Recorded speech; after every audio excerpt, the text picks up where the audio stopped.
ربنا ولا تحمل علينا إصرا كما حملته على الذين من قبلنا.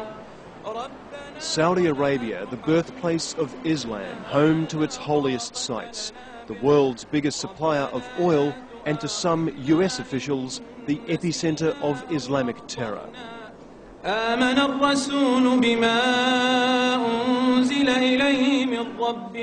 The Saudi government denies that charge, but the growth of Saudi extremism affects us all, and as we'll see, is now thought to have links to the Bali bombing. أنت مولانا فانصرنا على القوم الكافرين. صدق الله العظيم.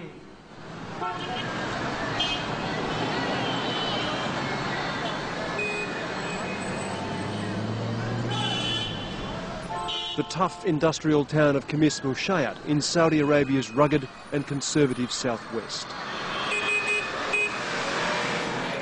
It has little to offer, yet it's now on the map of international terror. It was here, in the town's main mosque, that 5 of the September 11 hijackers were recruited by the extremism of its preacher, Sheikh Ahmed al-Hawashi.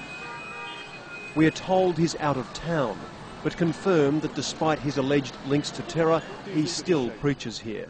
What do you think of Sheikh Hawashi? Good, very good. Good man. Good man. The Sheikh's links to September 11 are simply denied.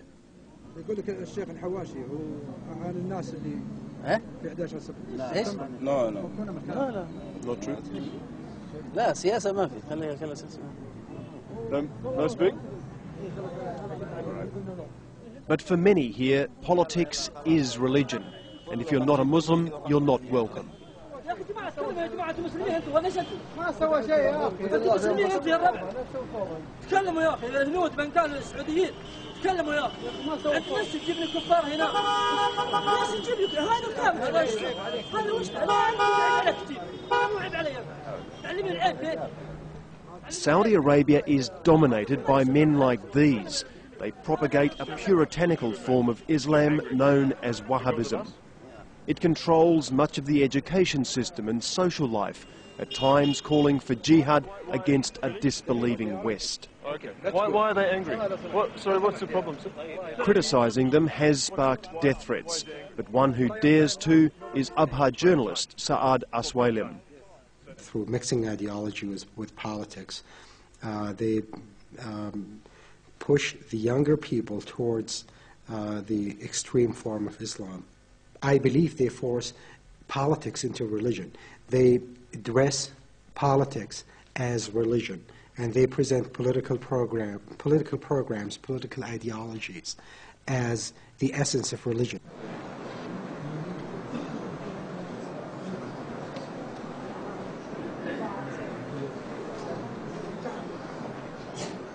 Saudi Arabia is an absolute monarchy. There are no elections here. Its centre of power, Crown Prince Abdullah bin Abdulaziz Al Saud.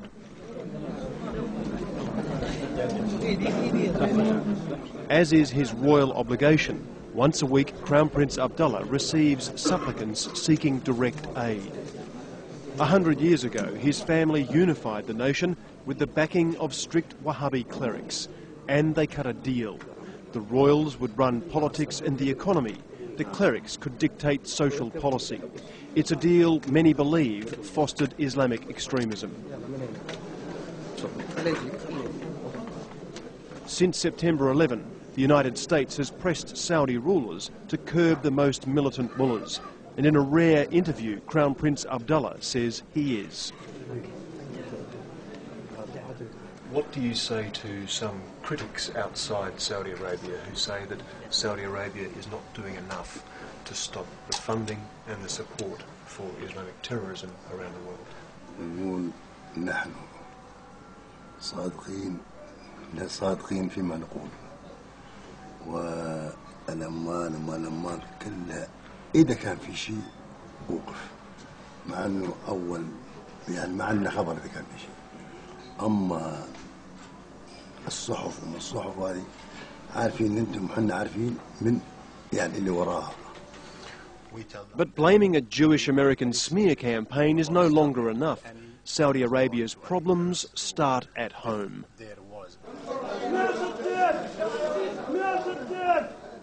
A deeply religious society, Saudi Arabia is struggling with change. Until now largely closed to the outside world, the more contact they have with a decadent West, the more vocal the clerics become. Women used to be a very significant part of local markets like this one. Returning to Riyadh from his home in Boston, Saudi writer Sulaiman al-Hatlan laments what he sees as a growing conservatism, curbing public debate. It's not only a political censorship that we fear. More important and more dangerous, actually, more alarmingly, is the social and self-censorship, which resulted of or from focusing on religion all the time. Don't do this because you may upset God.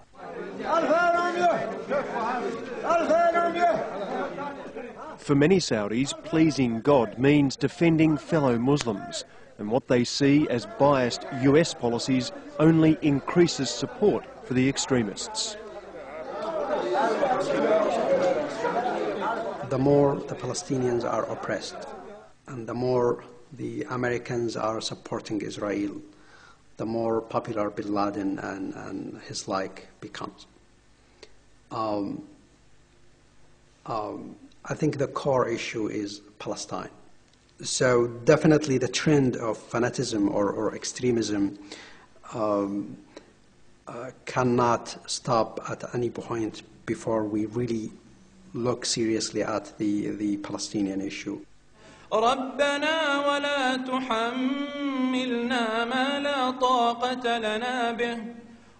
2 decades ago, the Saudi royals gave even more power to the clerics to shore up their own political position after Iran's Islamic Revolution. Religion's creeping control and a lack of open debate have fueled the fundamentalist youth. Bin Laden has become an alternative, whether it is a political alternative, religious alternative, intellectual alternative for hopeless, humiliated young Arabs in Saudi Arabia and beyond. And it's not just the youth. At Riyadh's ancient camel market, grassroots opinion is swinging further against the West. No fans of Saddam, Saudis feel the looming war in Iraq is just another unwanted American intervention in Muslim affairs.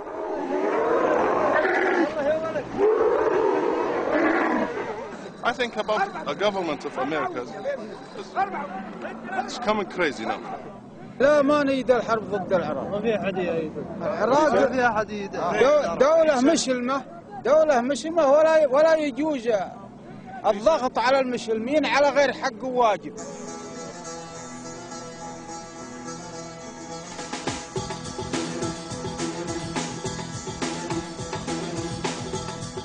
As tension between Arabs and America grows, one man stands out as seeing it from both sides. And so why the TVs? I have to watch so many channels simultaneously, whether it's in business, or economics, or politics, or finance. Prince Al-Walid bin Talal is the world's richest non-American.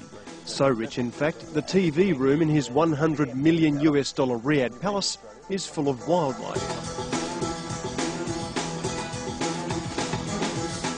This old giraffe here, how was that? How hard was that to shoot? This was shot and hunted in South Africa.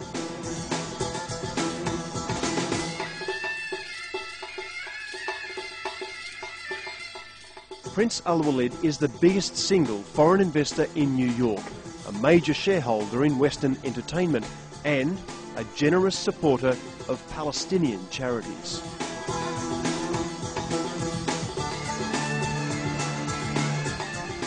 When bin Laden undertook this incredible and horrendous terrorist act, many people in the Arab world, let alone Saudi Arabia, were joyful.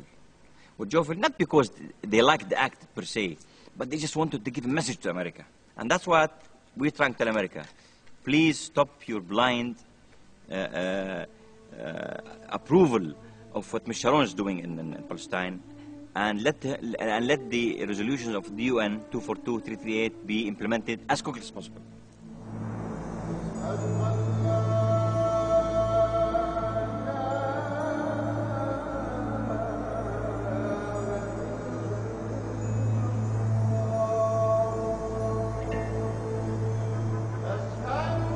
Prince Al-Walid's new $350 million tower stands alone in Riyadh as a symbol of confidence in the country.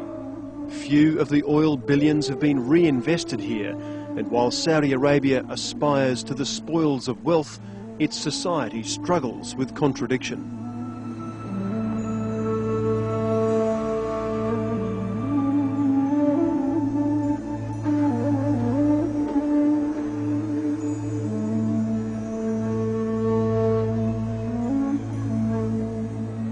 Saudis admire much of what the West has to offer. In fact, many are rich enough to buy what they want of it. But 60% of the population is under 25. A third of them, or 2.5 million people, can't find jobs. And without alternatives, wealth does not preclude extremism.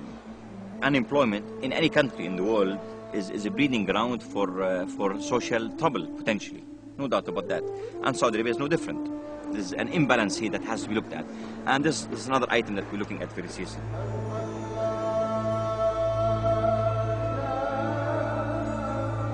Riyadh's fanciest shopping mall may look like anything in the West, but beneath the surface run fanatical social controls. Life is patrolled by the feared Mutawa, or morality police, who have the power to jail those not behaving with proper piety.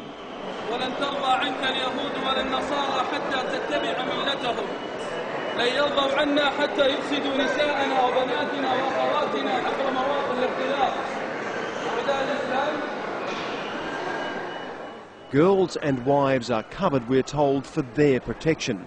Speaking to strangers, forbidden.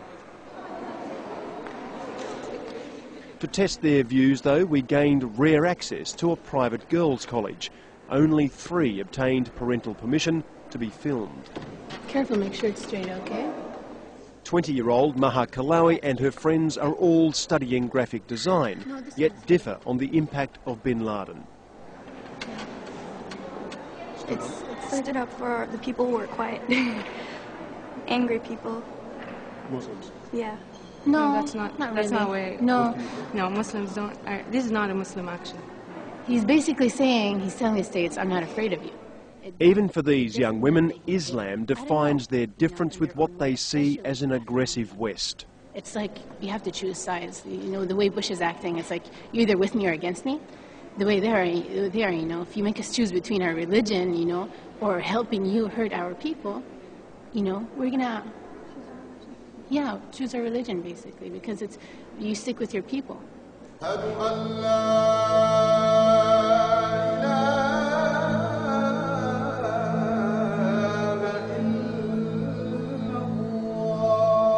Sticking with your people is what Muslim charity is all about. One of Saudi Arabia's biggest Islamic charities, Al Haramain, raises $100 million a year. It says builds mosques and helps Muslims around the world. But Al Haramain is accused of also funding Al-Qaeda. To find out why, you have to talk to investigators in the United States. Some of these organizations were established for the purpose of financing terrorism. Others have been co-opted at some point along the way, and now are there serving as fronts for terrorist organizations.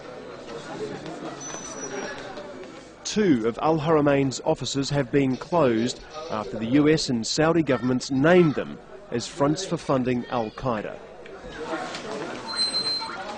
Yet Al Haramain's Riyadh headquarters remains open, its director denying any links with bin Laden. نحن ضد الإرهاب والعنف، ولذلك لا أتصور أنه أي فرع من فروع المؤسسة يستطيع أن يساعد القاعدة. قد يعني نحن لا نستبعد أن يكون يحصل شيء بغير علمنا، لكن حتى الآن لم يقدم لنا أي دليل. A former FBI analyst, Matt Levitt, says Al-Haramain has funded Islamic terror in Southeast Asia. We now know through the confessions of Omar al-Farouk, who is al-Qaeda's primary liaison to the Jamaat al-Islamiyya in Southeast Asia, that the Jamaat al-Islamiyya was being funded in large part by wealthy Saudis, primarily through the Al-Haramain Islamic Foundation there. So we've confirmed that Omar al-Farouk visited Al-Haramain in Makassar, but that's all we know. One or two times they told me. Right. And did he receive money from them? No, you know, يعني هو كان عاطل عن العمل، هو عربي وعاطل عن العمل في إندونيسيا. فكان إذا وجد أي جهة عربية يحاول يتصل بهم.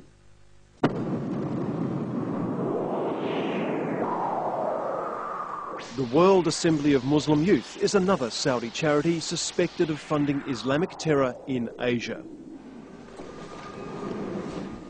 Since September 11, the Saudi government says it's imposed tight new controls on Saudi charities to stop their funds reaching terrorists. So this is where we feed our committees of volunteers. But the charity's deputy director, Salah Babir, reveals the cash flowing through Muslim charities is beyond government control.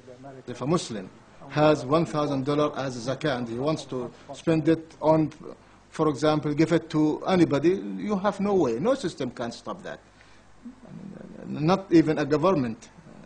It's very hard to really stop this. So there's no new government system of controls? I would not say that there is a new system. There is no control because, I mean, this is a charitable organization. We are actually working along with the government and along the same lines. We are not simply accepting the fact that we do not want to just live by what the Western media is telling us to do. To many Saudis, charity can include funding militants in Palestine. I am not actually saying here that we want to legitimize terrorism or we want to go after killing civilians. But when you have someone seeing his own family being killed, his own house destroyed, then you cannot ask him to just sit down and talk logic. Well, but there's new pressure on these links. Working for the families of the victims of September 11, Washington lawyer Allan Gerson is suing Saudi charities, banks and even royal family members for $1 trillion for financing September 11. In many respects, having money around and allowing that money to go to the wrong sources is like providing a gun. As well as links to September 11, Gerson has discovered disturbing new claims that Saudi money funded the bombing in Bali.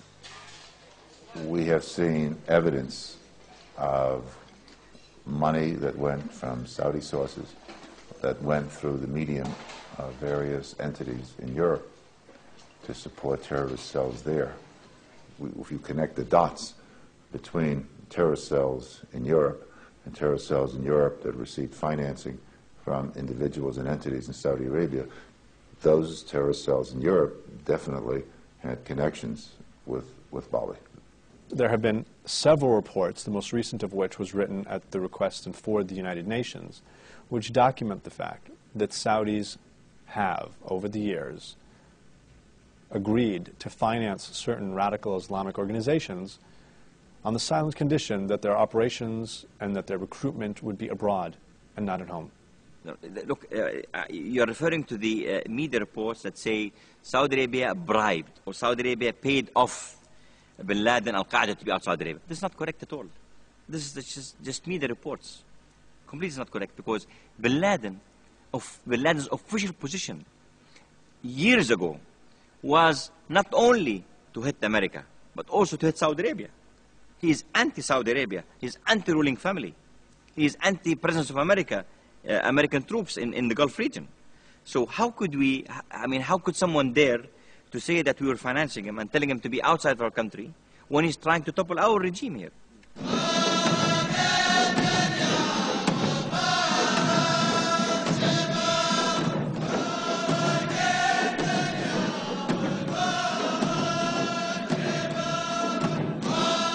the regime's future is of immediate concern. Saudi Arabia's ruling royals unified the nation at the point of the sword, a campaign they come together once a year to celebrate.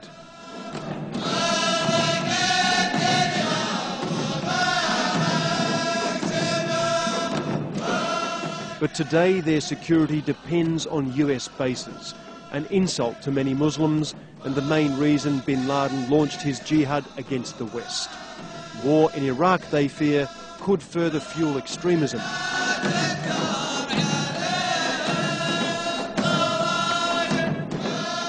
Many consider Crown Prince Abdullah more progressive than his society, but he's caught in a dilemma. Crack down on extremism and risk a Muslim backlash, don't do enough and upset the West.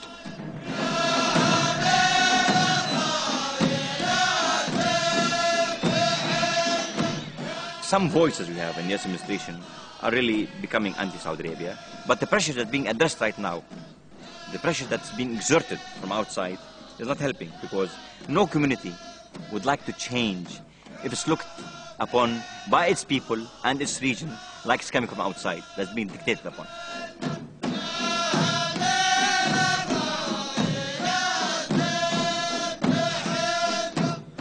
The Saudi system produced bin Laden and his suicide fighters, but American policies have given him a popular reason to fight.